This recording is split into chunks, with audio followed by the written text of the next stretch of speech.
سے رمضان کے قریب قریب انتقال کر جاتے ہیں تو اللہ پاک جسے چاہتے ہیں مرحمت فرماتے ہیں، اور جسے اللہ نے رمضان کی دولت سے نوازا ہے یقیناً وہ بڑا خوش نصیب ہے، اس لیے کہ یہ وہ مہینہ ہے۔ اللہ کے حبیب پاک صلی اللہ علیہ وسلم نے ارشاد فرمایا، اگر میری امت کو معلوم ہو جائے کہ رمضان کیسا مہینہ ہے تو میری امت کی تمنا کرے گی کہ یہ سارا سال رمضان ہی رہے۔ اسی لیے علامہ ابن جوزی رحمۃ اللہ علیہ فرماتے ہیں، جو مرے ہوئے مر کے دفن ہو چکے ہیں، اگر اللہ تعالیٰ ان مردوں سے پوچھے کہ بتاؤ تمہاری کوئی تمنا ہے، کوئی آرزو ہے، تو یہ مرحومین، یہ مردے کہتے ہیں، یا اللہ اگر کوئی ہماری آرزو ہے، اگر کوئی ہماری تمنا ہے، بس اتنی التجا ہے کہ یا اللہ رمضان کا سارا مہینہ نہ صحیح کم از کم ایک دن ہی نصیب کرا دے۔ تو سوچنے والی بات ہے، جب آنکھ بند ہوگی اس وقت اس مہینے کا احساس ہوگا۔ جب اللہ نے مہینہ عنایت فرما دیا ہے تو ہمیں چاہیے کہ خوب اس کی قدردانی کریں اور اللہ سے دعا فرمائیں، اللہ پاک صحیح معنوں میں اس ماہ مبارک کی قدر کرنے کی توفیق نصیب فرمائے، اور تمام روزے اور تراویح عافیت کے ساتھ نصیب فرمائے۔ رمضان کی ایک ایک اعمال میں بھی آپ غور فرمائیں، روزے والا عمل ہو، تراویح جیسی نعمت ہو، اور اسی طرح تراویح میں قرآن پاک کا پڑھنا ہو، سننا ہو۔ اللہ نے دولت کسی اور امت کو عطا نہیں فرمائی، اور یہ اعزاز کسی اور قوم کو اللہ نے عطا نہیں فرمایا، صرف اپنے حبیب پاک صلی اللہ علیہ وسلم کو اور آپ کے واسطے سے آپ کی امت کو اللہ نے مرحمت فرمایا۔ اسی طرح اللہ کی طرف سے دی جانے والی نعمتوں میں جو کسی اور کو عطا نہیں ہوئی وہ سورہ فاتحہ ہے۔ اللہ کے حبیب پاک صلی اللہ علیہ وسلم نے ارشاد فرمایا حضرت ابی بن کعب رضی اللہ عنہ سے کہ ابی جانتے ہو کہ سورہ فاتحہ کیسی عظیم سورت ہے؟ ما انزل اللہ فی التوراۃ ولا فی الانجیل ولا فی الزبور، کہ اس جیسی سورت نہ اللہ نے تورات میں اتاری، نہ زبور میں، نہ انجیل میں، نہ کسی آسمانی صحیفے میں، نہ کسی آسمانی کتاب میں، کسی نبی اور کسی پیغمبر کو اللہ نے سورت عطا نہیں فرمائی۔ اگر کسی پیغمبر یا نبی کو یہ سورت اللہ نے عطا فرمائی تو صرف اور صرف میرے اور آپ کے آقا کو عطا فرمائی۔ سورہ ہجر میں اللہ نے فرمایا وَلَقَدْ آتَيْنَاكَ سَبْعًا مِّنَ الْمَثَانِي وَالْقُرْآنَ الْعَظِيمِ، اور اے ہمارے نبی صلی اللہ علیہ وسلم، یقیناً ہم نے آپ کو 7 ایسی آیتیں عطا فرمائی ہیں جو بار بار دہرائی جاتی ہیں، اور قرآن عظیم سے ہم نے آپ کو نوازا ہے۔ تو 7 مثانی اور قرآن عظیم یہ دونوں سورہ فاتحہ کے نام ہیں، کہ سورہ فاتحہ میں 7 آیتیں اور 1 رکوع، 130 حروف ہیں۔ تو اللہ نے فرمایا کہ یہ وہ آیتیں ہیں جنہیں بار بار دہرایا جاتا ہے، بار بار پڑھا جاتا ہے۔ تو یہ وہ عظیم صورت ہے کہ جس کے بغیر کسی کی نماز مکمل نہیں ہوتی۔ لا صلاۃ الا بفاتحۃ الکتاب، محبوب خدا صلی اللہ علیہ وسلم نے فرمایا بغیر سورہ فاتحہ کے کوئی نماز پوری نہیں ہوتی، یعنی سورہ فاتحہ کے بغیر نماز ادا نہیں ہوتی۔ تو سورہ فاتحہ نماز کی حالت میں ہر رکعت میں جس کا پڑھنا انتہائی ضروری ہے۔ اس کے علاوہ جتنی صورتیں ہیں جس صورت کو چاہے پڑھ سکتے ہیں، اور اسی طرح بقیہ صورتوں میں مکمل صورت پڑھنا ہی ضروری نہیں، بلکہ بڑی صورتوں میں کوئی بڑی 1 آیت پڑھ دیں یا چھوٹی 3 آیتیں پڑھ دیں نماز ہو جاتی ہے۔ لیکن سورہ فاتحہ ایک ایسی صورت ہے کہ جس کا ہر رکعت میں پڑھنا ضروری ہے، اسی لیے اس صورت کو سورہ وافیہ بھی کہتے ہیں۔ کہ جس کا مطلب یہ ہے کہ اس سورت کو بالکل آدھا بھی نہیں پڑھا جا سکتا، بلکہ مکمل پڑھنا ضروری ہے۔ اور یہ وہ سورت ہے جس کو بار بار دہرایا جاتا ہے۔ تو سوچئے کہ روزانہ اگر ہم فرض نمازوں کا حساب لگائیں، وتر کے ساتھ تو 20 رکعت بنتے ہیں، تو 20 دفعہ گویا اس سورت کی تلاوت ہو جاتی ہے۔ امام کے پیچھے کھڑے ہیں، امام صاحب کا پڑھنا مقتدیوں کے لیے کافی ہو جاتا ہے۔ اور اس کے علاوہ سنن میں، نوافل میں اور مزید رمضان المبارک میں تراویح کی شکل میں 20 رکعت میں جو ہے 20 دفعہ سورہ فاتحہ کی تلاوت امام صاحب کرتے ہیں، اور سننے والے اس کو سنتے ہیں، تو سننے والا وہ یوی پڑھنے والے کے برابر شمار ہوتا ہے، اسے بھی وہی اجر ہے۔ اور 20 دفعہ بھی جو آمین کہتے ہیں، یہ آمین کہنا بھی اللہ نے اسی امت کو عطا فرمایا۔ حضور اکرم صلی اللہ علیہ وسلم نے ارشاد فرمایا، پچھلی قومیں یہود و نصارہ اور اسی طرح اہل کتاب مسلمانوں پر اس بات پر حسد کرتے ہیں کہ انہیں وللضالین پر جو آمین کہنے والی نعمت ہے اللہ نے صرف اسی امت کو عطا فرمائی، کسی اور امت کو، کسی اور قوم کو اللہ نے یہ اعزاز عطا نہیں فرمایا۔ تو جو سورہ فاتحہ ہر رکعت میں پڑھتے ہیں، سنتے ہیں، روزانہ فرائض کا اور خاص طور پہ رمضان میں تراویح سب ملا کر 40 سے بلکہ 50 سے، اور اگر کوئی نوافل اور سنن میں اضافہ کرنے والے ہیں، نہ جانے کتنی دفعہ روزانہ وہ سورہ فاتحہ کی تلاوت کرنے والے ہیں۔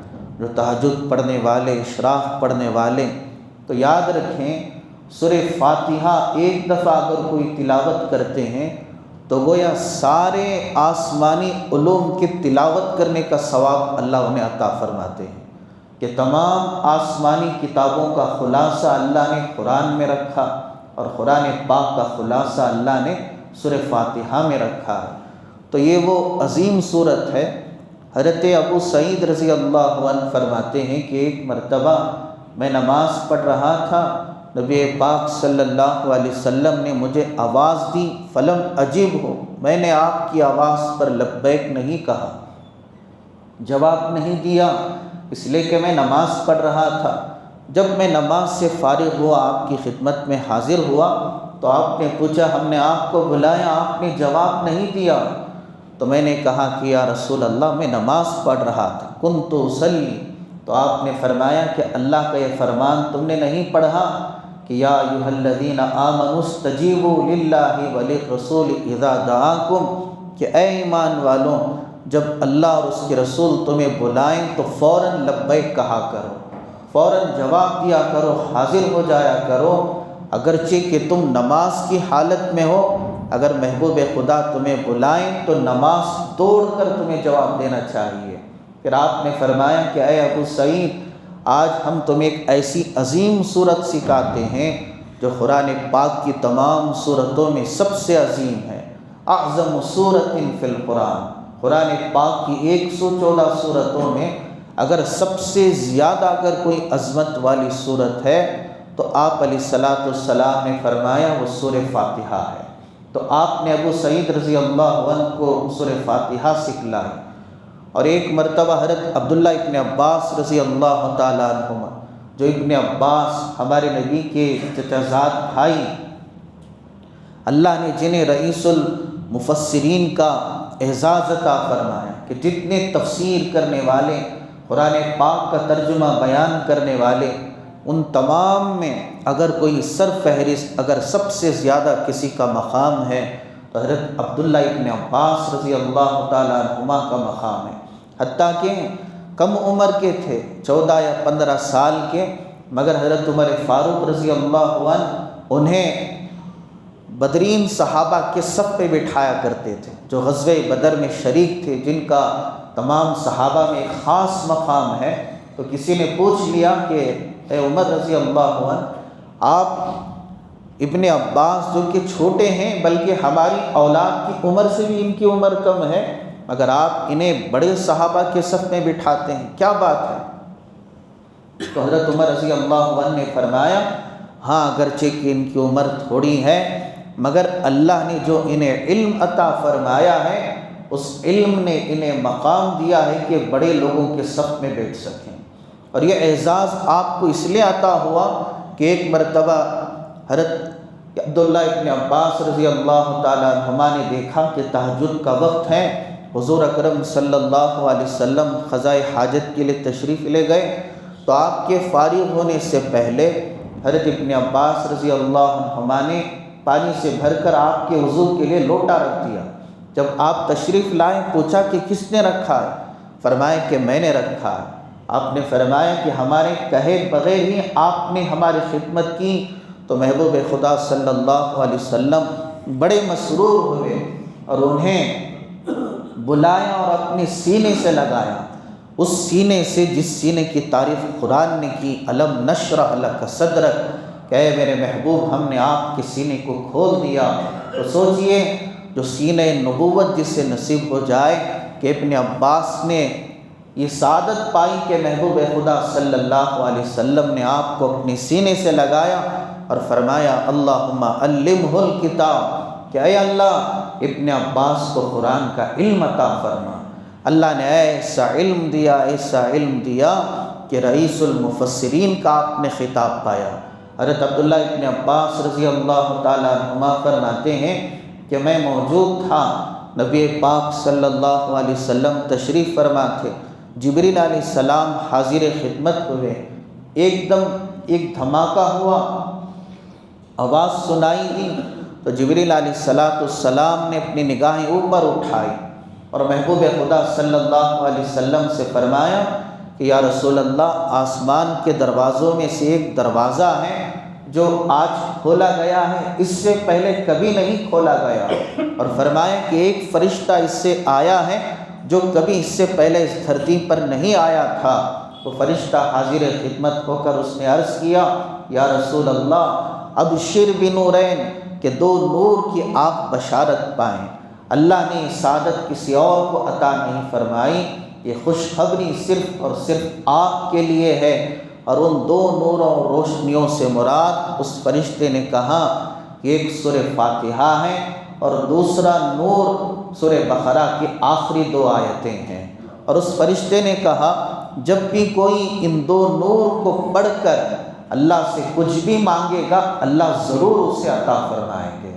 جب بھی کوئی سورہ فاتحہ پڑھ کر دعا کرتا ہے اللہ اس کی دعا رد نہیں فرماتے، اسی لیے اس سورت کو سورۃ الدعا بھی کہتے ہیں کہ یہ سورت گویا اللہ سے مانگی جانے والی، اللہ سے مانگنے کا طریقہ ہے۔ اور ایک نام اس کا تعلیم المسئلہ ہے کہ کس طرح اللہ سے سوال کرنا چاہیے، وہ تعلیم بھی اس سورت میں دی گئی ہے کہ اولاً اللہ کی تعریف کرو، اس کی خوبی بیان کرو اور اپنی عاجزی کو ظاہر فرماؤ، اپنی عاجزی اور انکساری کو ظاہر کرو، اظہار کرو، اعتراف کرو۔ اور پھر اگر کوئی سب سے پہلی چیز دنیا میں اگر ہم مانگ سکتے ہیں تو اللہ کی نظر میں وہ ہدایت ہے، صراط مستقیم ہے، ورنہ بقیہ جو چیزیں ہیں وہ ساری چیزیں مقدر ہیں، روزی مقدر ہے، پانی کے قطرے مقدر ہیں، سانس مقدر ہیں، غیر بھی استعمال کر رہے ہیں، یہود و نصارہ بھی کھا رہے ہیں، کفار بھی کھا رہے ہیں، صرف مسلمان ہی نہیں غیر اقوام بلکہ جانوروں کو بھی روزی مل رہی ہے، جانور بھی دنیا کی نعمتوں سے لطف اندوز ہو رہے ہیں۔ اگر اللہ کی نظر میں سب سے بڑی کوئی دنیا میں دی جانے والی نعمت ہے تو صراط مستقیم ہے، وہ ہدایت ہے۔ تو اللہ نے سورت میں بتلایا مسلمانوں مانگنے کی بہت ساری چیزیں ہیں، مگر اگر ہم نے تمہیں کوئی سب سے بڑی چیز سکھائی تو وہ ہدایت ہے، اور مانگنے کا طریقہ بتایا کہ اللہ کی تعریف کر کے مانگو، اپنی دعا کا آغاز اللہ کی تعریف سے کرو۔ تو اس کو تعلیم المسئلہ بھی کہتے ہیں کہ جس میں مانگنے کا طریقہ اللہ نے بتایا، اور اس سورت کو سورۃ الحمد بھی کہتے ہیں کہ اس میں اللہ کی جامع تعریف، ایسی تعریف کہ الحمدللہ رب العالمین ایک ایسا جامع جملہ ہے کہ جس میں تعریف نام کی جتنی چیزیں ہیں ساری کی ساری داخل ہو گئی، ورنہ اللہ پاک کی تعریف کا حق کون ادا کر سکتا ہے؟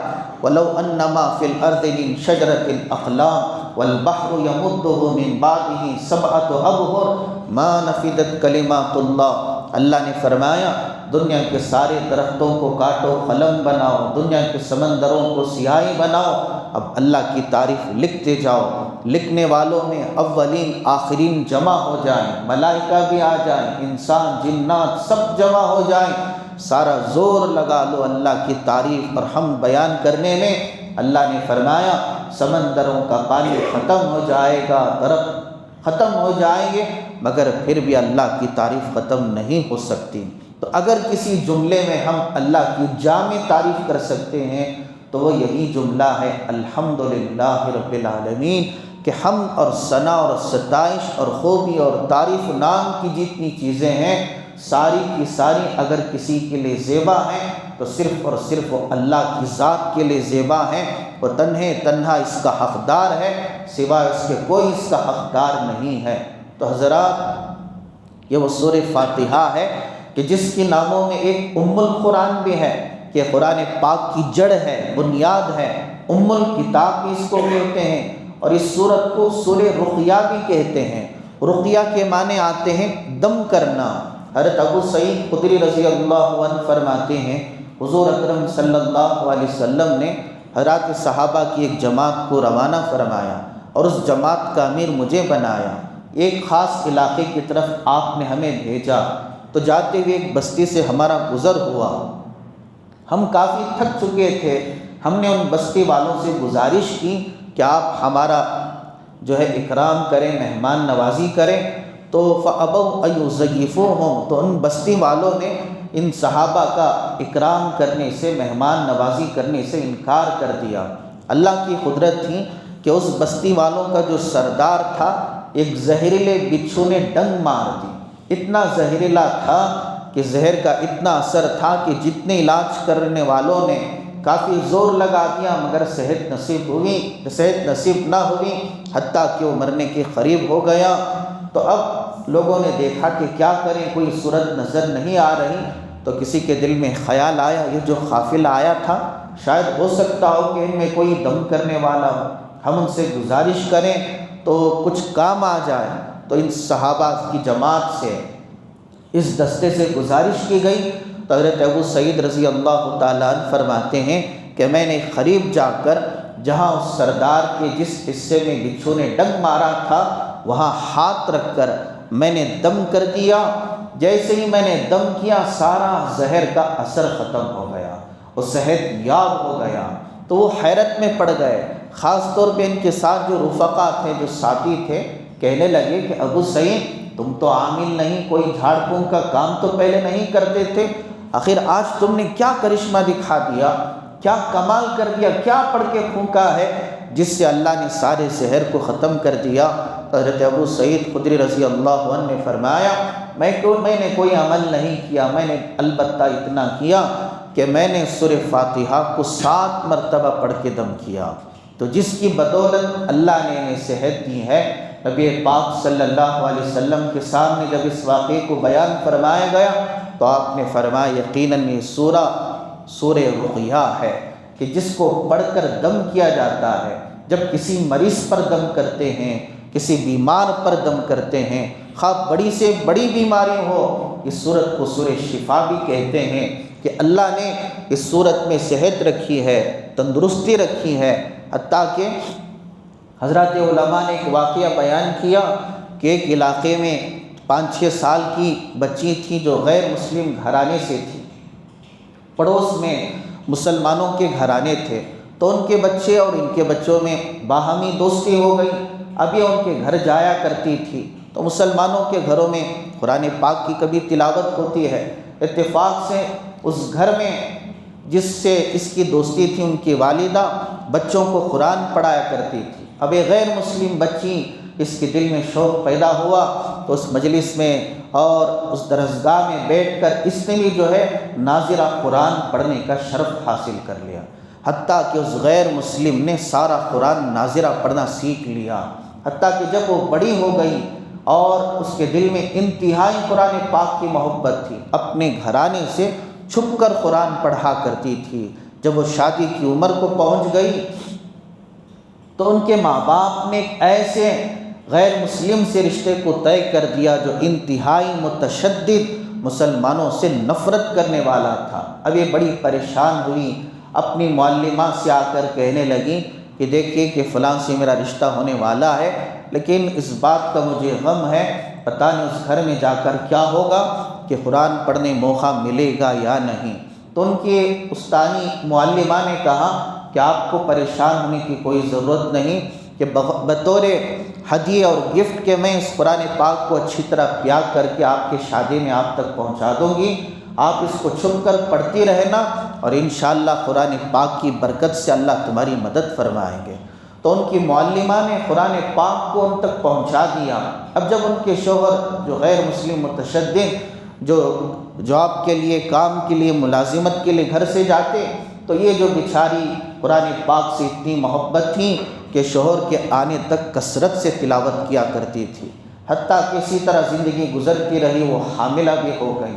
اب دل میں خیال آیا، اب ہونے والی اولاد، باپ تو غیر مسلم ہے، کہ کہیں ایسا نہ ہو جائے کہ وہ بھی جو ہے اسلام سے خارج ہو کر اور غیر مسلموں کے ماحول میں اس کی تربیت نہ ہو۔ تو اللہ سے مانگتی تھی، دعا کرتی تھی کہ اللہ میرے شوہر کو بھی ایمان کی دولت سے نواز دے۔ اب کس طرح اس کی صورت ہے؟ اللہ پاک نے فرمایا جو قرآن پاک کی قدر کرتے ہیں، محبت کرتے ہیں، اللہ ان کی لاج رکھتے ہیں، اللہ ان کا اکرام کرتے ہیں۔ قرآن پاک سے محبت کرنے والا جب اللہ کے دربار میں ہاتھ اٹھاتا ہے، ہاتھ گرنے سے پہلے اللہ اس کی دعا کو عرش پہ قبول فرما لیتے ہیں۔ تو اللہ نے اس طرح نظام چلایا کہ اس کے شوہر کو ایک بیماری میں مبتلا کر دیا، مہلک کینسر کی بیماری، حتیٰ کہ اس قدر وہ بیمار ہوا، ڈاکٹر نے کہہ دیا بس 1 مہینہ آپ زندہ رہ سکتے ہیں، آخری سٹیج میں آپ پہنچ چکے ہیں۔ اب یہ پریشان ہوا، بیوی سے آ کر کہنے لگا کہ دیکھو کہ تم اتنی فرما بردار بیوی، لیکن میری زندگی اتنی مختصر ہے، بہت جلد میں تم سے جدا ہونے والا ہوں، اب کوئی صورت نہیں ہے زندگی کی۔ تو بیوی نے کہا کہ آپ کو مایوس ہونے کی کوئی ضرورت نہیں، اگر آپ اجازت دیں تو میں آپ کا علاج کروں گی۔ کہا کہ تم کیسے؟ جب ڈاکٹر عاجز آ گئے، کہا کہ بس آپ میری بات مانیں، اور ایک شرط میں آپ کے سامنے رکھتی ہوں، اگر آپ میرے علاج کرنے سے صحت یاب ہو گئے، جو میں کہوں گی کیا وہ مانو گے؟ اس نے کہا کہ بالکل ضرور مانوں گا۔ تو پھر کہا کہ آپ مجھ پہ چھوڑ دیں۔ تو اس بیچاری نے سورہ فاتحہ کو پڑھ کر دم کرنا شروع کر دیا، سورہ فاتحہ پڑھتی گئی، دم کرتی گئی۔ جب 1 مہینہ گزر گیا اور جب اس ڈاکٹر کے پاس جا کر جب اس نے جانچ کروائی تو ڈاکٹر نے صاف صاف کہا ارے بھائی ایسا لگتا ہے کہ کینسر کی کوئی علامت آپ کے جسم میں نہیں، نہ کبھی آپ کے جسم میں بیماری کا کوئی ذرہ پیدا ہوا تھا، بالکل آپ صحت یاب ہیں۔ وہ بڑا پریشان ہوا، حیرت میں مبتلا ہوا، یہ کیسے کرشمہ ہو گیا؟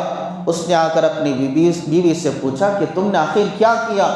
تو اس نے کہا کہ میں نے سورت پڑھ کر دم کی ہے، اور اس نے سارے واقعے کو بیان کیا، اور اس نے کہا کہ میں نے آپ کے سامنے شرط رکھی تھی کہ اگر آپ صحت یاب ہو گئے تو آپ ضرور میری بات مانو گے۔ تو اس نے کہا کہ ضرور مانوں گا، بتاؤ۔ اس نے کہا کہ کلمہ پڑھو، مسلمان ہو جاؤ۔ تو اب وہ مسلمان ہو گیا۔ تو حضرات یہ سورہ فاتحہ کی برکت ہے، قرآن پاک کی برکت ہے کہ ہم نے اس کی عظمت کو نہیں پہچانا۔ آسانی سے ہم پڑھ رہے ہیں روزانہ کتنی دفعہ، حالانکہ اس کا کیا مقام ہے، کیا اعزاز ہے، تصور سے باہر ہے کہ اللہ کی طرف سے دی جانے والی یہ سب سے عظیم دولت ہے۔ تو اس سورت کو سورہ شفا کہتے ہیں، سورہ رقیہ کہتے ہیں۔ اپنے بچوں پر دم کریں، اپنے آپ پر دم کریں۔ بلکہ ابن قیم رحمۃ اللہ علیہ جب عمرہ ادا کرنے کے لیے مکہ پہنچے، ان کے پیروں میں اتنی تکلیف ہو گئی، ان سے چلا نہیں گیا، بیٹھ گئے۔ اب کیا کریں؟ طواف کرنا ہے، سعی کرنی ہے، لیکن اس قدر دشوار ہو گیا ہے تو انہوں نے ٹھان لیا انشاءاللہ سورہ فاتحہ کے ذریعے کچھ نہ کچھ تو ہمیں کرنا ہے۔ زمزم کا پانی لے لیا اور سورہ فاتحہ پڑھتے گئے، اپنے پیروں پر دم کرتے گئے۔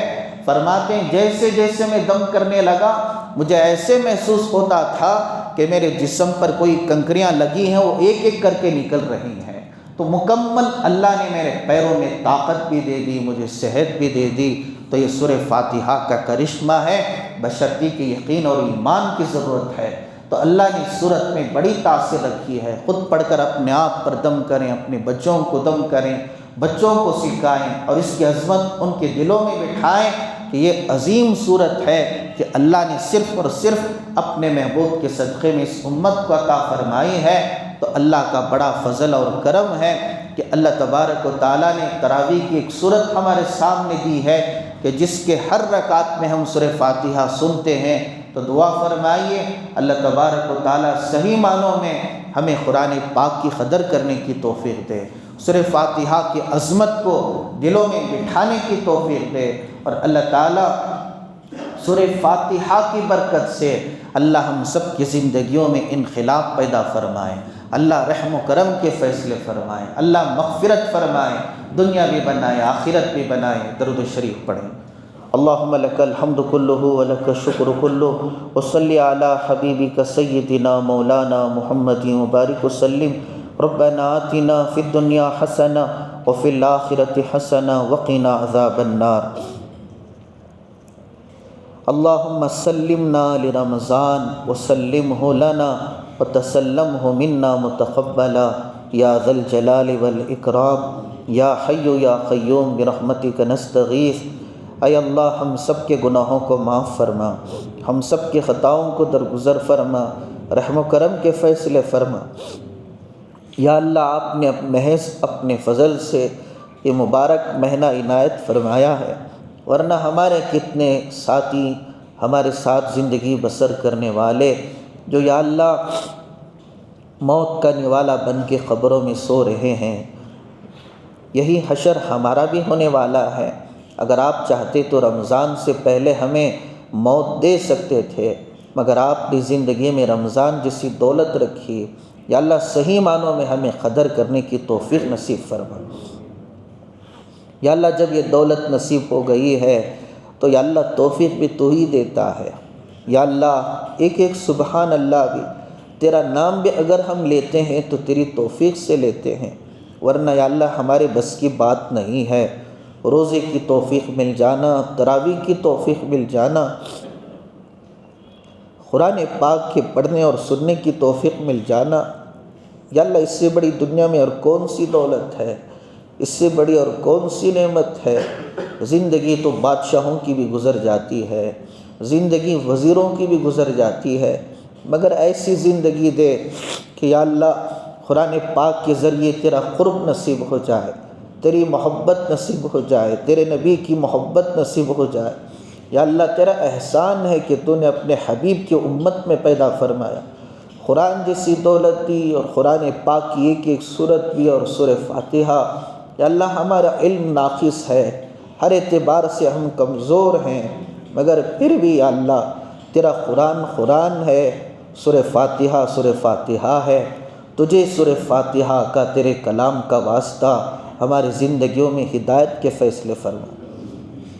یا اللہ ہر رکعت میں ہم تجھ سے ہدایت کی بھیک مانگتے ہیں، تو نے خود مانگنے کا طریقہ بتلایا۔